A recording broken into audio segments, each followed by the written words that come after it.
Assalamualaikum warahmatullahi wabarakatuh. Selamat sore kawan-kawan petani porang di seluruh Nusantara.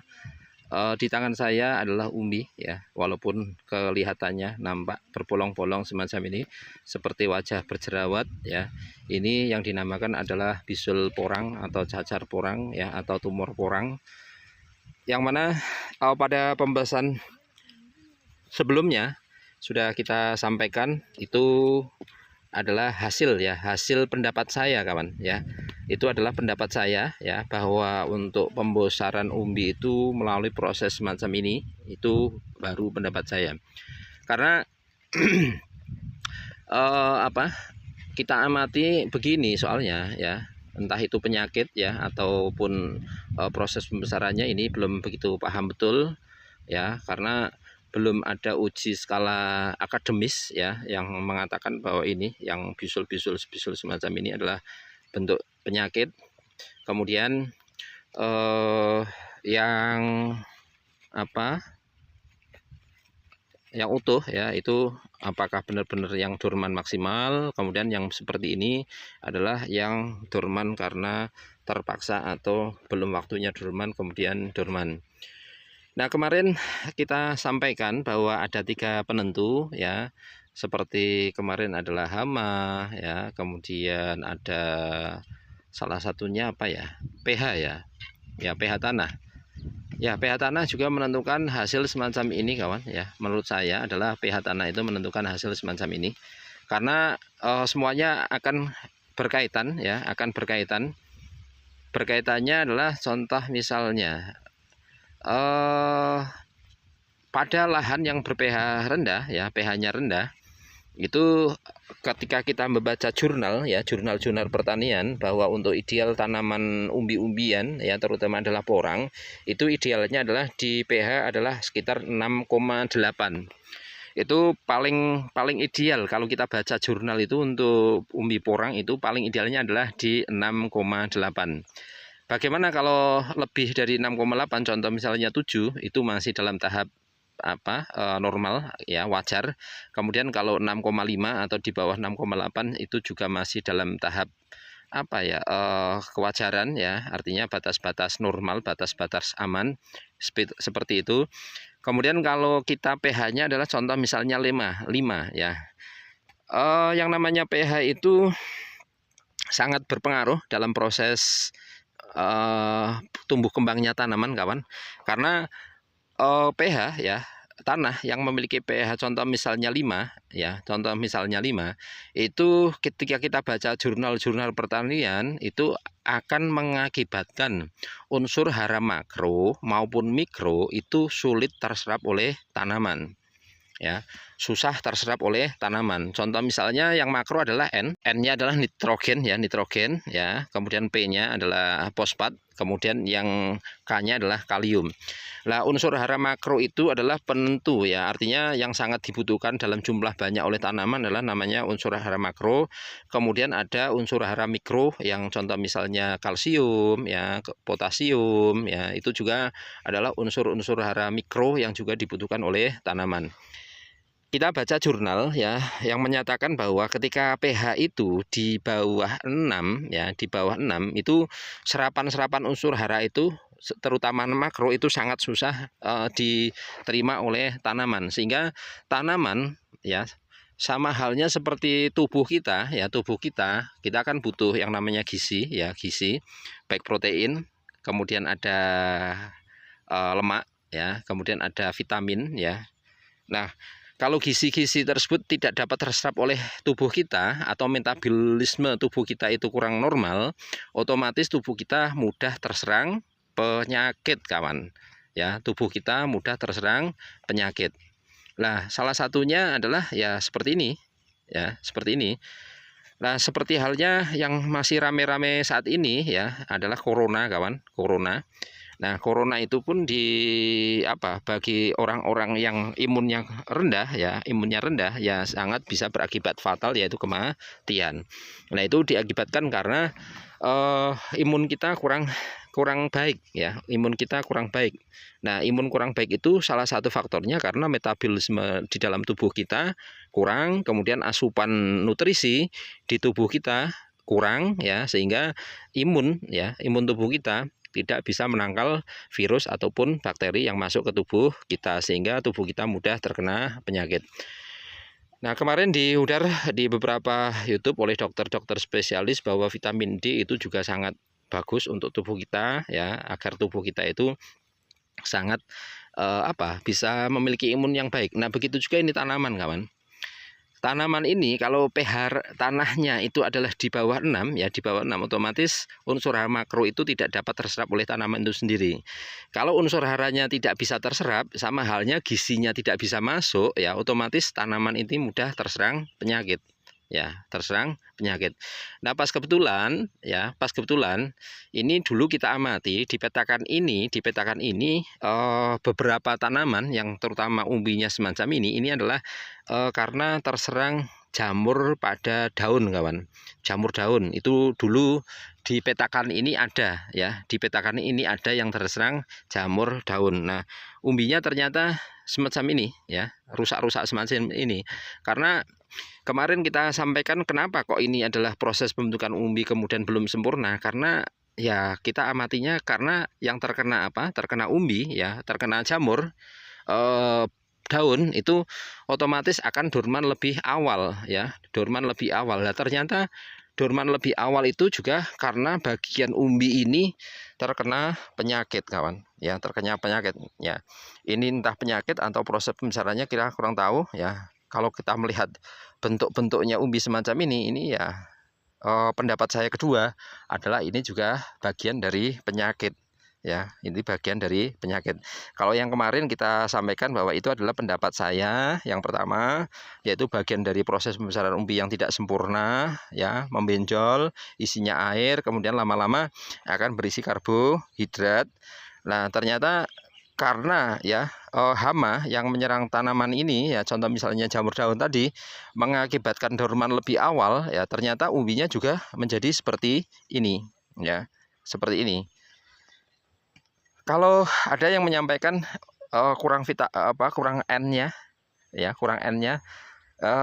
Kalau kurang N-nya barangkali untuk lahan ini ya, lahan ini yang umbi-umbinya baru dipanen ini seharusnya juga mayoritas terkena cacar semacam itu. Nah, tetapi unsur N yang kita inputkan ke lahan ini ya hampir bisa dipastikan rata, karena pupuk susulannya kita 3 kali ya, menggunakan NPK, NPK seimbang, N-nya 15, P-nya 15, dan K-nya juga 15. Toh pada kenyataannya ya kita masih ada dapat umbi yang sebesar ini. Ini juga dari kata isi 350. Kemudian juga yang ini kita juga kata isi 350. Kemudian yang ini juga 350, tapi umbinya juga normal-normal saja. Ya, normal-normal saja. Nah, kemudian ada umbi yang semacam ini juga adalah akibat dari tanaman ini ya. Kenapa kok ada umbi seperti tumpuk dua? Tanaman ini itu dulu di bulan April itu daerah kami itu sudah hujannya jarang, kawan ya. Hujannya jarang. Tanaman ini hampir dorman, hampir mati. Lah pas kebetulan kemudian turun hujan ya, dan tumbuh tunas lagi. Lah ini menumbuhkan umbi di atasnya semacam ini. Ini hampir dorman dulu itu. Ya, hampir dorman, dan kemudian tumbuh lagi, hidup lagi, jadilah umbi semacam ini. Nah, dengan perkembangan umbi yang semacam ini pun bisa membantah bahwa cacar umbi cacar tadi, yang cacar di umbi, kita bantah sendiri ya. Kemarin itu pendapat saya, karena kita belum mengamati di lahan yang ini ya, kita bantah sendiri ya. Kemarin kita sampaikan bahwa itu adalah proses perkembangan umbi ya. Saat ini kalau kita melihat ada umbi yang semacam ini ya, umbi yang semacam ini proses pembesarannya semacam ini ya, ini berarti yang umbi cacar adalah bagian dari penyakit, bukan berarti proses pembesaran umbi. Nah, penyebabnya banyak, kawan ya, penyebabnya banyak, terutama ya disebabkan oleh pH yang terlalu rendah. Ya, disebabkan oleh pH yang terlalu rendah. Ya, pH yang terlalu rendah itu karena yang urutannya gini, tanah ya, tanah kalau diukur saat ini ya, diukur saat ini barangkali pH-nya bisa mencapai 6,5 kawan, 6,5. Nah, tetapi kalau ya, apalagi nanti kita beri arang skam ya, kemudian pupuk dasarnya juga kita beri kapur dolomit, itu barangkali pH-nya naik menjadi 6,5 lah, 6,5. Nah, pH tanah itu ternyata akan menurun, yaitu ketika terkena unsur N terlalu banyak kawan ya. Kalau kita memberikan contoh misalnya pupuk kimia urea di lahan, maka tanah yang tadinya pH-nya adalah 6,5 bisa saja berubah menjadi 6, bisa saja berubah menjadi 5,5, tergantung dari berapa banyak nitrogen yang kita inputkan ke lahan ya, inputkan ke lahan gitu. Nah, selain urea, penyebab dari turunnya pH tanah itu adalah akibat curah hujan yang sangat deras kawan. Wah, hujan 1 hari 1 malam ya, pagi siang sore hujan terus, itu juga bisa mengakibatkan menurunnya pH tanah. Nah, oleh karena itu ketika pH awal adalah 6,5, maka ketika hujan turun setiap hari maka bisa dicek kembali pH tanah turun atau tidak, dan saya pastikan bahwa pH tanah akan turun. Nah, disitulah umbi porang sering terkena penyakit ya. Porang itu butuh air, porang itu butuh air ya, butuh air. Tetapi kalau air hujan terlalu banyak dan air hujan itu menggenang, maka bisa saja terjadi umbi-umbi. Contoh misalnya ini, mana ya, nampak bercacar semacam ini. Ini juga dari mana, air yang ngecembem atau menggenang. Ini juga bisa seperti ini karena urutannya sama. Air hujan yang menggenang pada suatu posisi tanah tertentu itu akan mengakibatkan pH tanah turun. Ketika pH tanah turun, maka asupan unsur mikro dan makro tidak dapat diterima oleh tanaman, sehingga tanaman mudah rentan terkena penyakit. Urutannya seperti itu. Berarti kesimpulan, kemarin kita sempat baca-baca jurnal pertanian ya, jurnal pertanian, karena saya sendiri penasaran apakah yang namanya cacar umbi itu adalah bagian dari pembesaran umbi atau itu bagian dari penyakit. Ternyata setelah kita amati urutan dari penyakit yang tumbuh di mayoritas tanaman itu adalah juga berawal dari pH tanah yang turun. pH tanah yang turun. Nah, kita baca juga ternyata yang namanya pH tanah itu sangat dipengaruhi oleh curah air hujan. Nah, air hujan itu kalau menggenang di suatu daerah tanah tersebut, maka pH-nya otomatis akan turun. Bukan karena airnya yang menggenang menjadi merusak umbi, bukan, tapi genangan air itu yang mengakibatkan pH tanah menjadi turun, sehingga ketika pH tanah turun, metabolisme akar, tanaman, daun yang tidak dapat bekerja secara maksimal, sehingga menjadikan tanaman tersebut terkena penyakit. Itu ya. Berarti inti dari menanam porang itu satu ya, lahannya kita tentukan apakah yang naungan atau tanpa naungan. Kemudian yang kedua, harus digemburkan secara maksimal. Yang ketiga adalah pemberian pupuk dasar yang optimal ya, optimal. Pada kenyataannya umbi yang dihasilkan bervariasi. Tentunya adalah umbi-umbi yang besar itu karena pupuk dasarnya juga pas kebetulan di lahan itu banyak. Yaitu ketika orang nyebar pupuk dasar ke lahan itu tidak merata, barangkali pas kebetulan yang di mana umbi-umbi yang besar itu pupuknya banyak. Kemudian yang keempat ya, yaitu pemberian pupuk ya, kemudian perawatan ya, perawatan berkala. Kalau saya perawatan berkalanya 3 kali pupuk susulan, kemudian yang berikutnya adalah yaitu dengan menggunakan semprot pada daun ya, semprot pada daun yaitu pupuk daun ya, kandungannya adalah P dan K ya. Harapannya adalah pada masa-masa generatif perkembangan umbi dan kata itu sangat luar biasa, kita berikan yaitu unsur P dan K ya. Demikian dulu kawan ya. proses dari mana pembahasan dari cacar umbi ya, cacar umbi cacar itu setelah kita baca jurnal adalah mayoritas itu diakibatkan oleh penyakit kawan, bukan karena proses pembesaran umbi ya. Karena kemarin pun kita tertantang ya, ada beberapa kawan yang artinya berkomentar di channel ya, di kolom komentar itu bukan Anda salah bro. Nah, itu bukan proses pembesaran umbi, tapi itu adalah bagian dari proses penyakit ya, karena penyakit.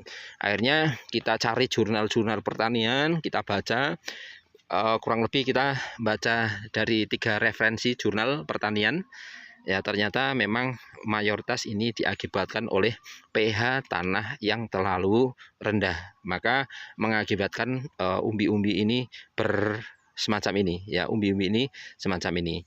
Prosesnya adalah air yang menggenang itu juga bisa mengakibatkan pH tanah turun. Kemudian kenapa kok ada hama seperti ada ulat ya, penggerek batang, kemudian ada jamur ya di pangkal batang, kemudian ada jamur di bagian daun ya, daun porang, itu juga semuanya berawal dari pH tanah yang turun. Kalau pH tanahnya bisa 6,5 sampai 7, porang ini memiliki antibodi yang seperti manusia, yaitu terkena virus corona pun ya hanya demam, kemudian hilang indera perasa, kemudian beberapa hari kemudian sembuh. Nah, kemudian kalau porang ini pH-nya memiliki lahannya itu pH-nya adalah 7, maka ketika ada penyakit yang mau masuk ya, kemudian dia memiliki antibodi, tidak jadi terkena penyakit. Itulah penjelasan dari saya berdasarkan dari jurnal pertanian yang kita baca. Ternyata umbi-umbi yang semacam ini adalah karena faktor penyakit kawan ya, karena faktor penyakit. Ya, bagaimana kita menanggulanginya ya, menanggulanginya semacam ini agar tidak semacam ini? Satu, ya usahakan pH tanah tetap 6,5 sampai 7.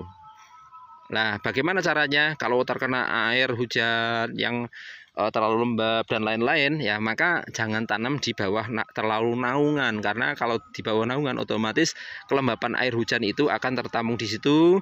Kalau tertampung sehingga akan mengakibatkan pH tanah turun. Kalau pH tanah turun maka akan terjadi bisul-bisul semacam ini ya. Demikian dulu kawan dari saya, semoga bermanfaat. Sayup-sayup adzan asar sudah berkumandang, saatnya kita istirahat terlebih dahulu. Demikian, assalamualaikum warahmatullahi wabarakatuh.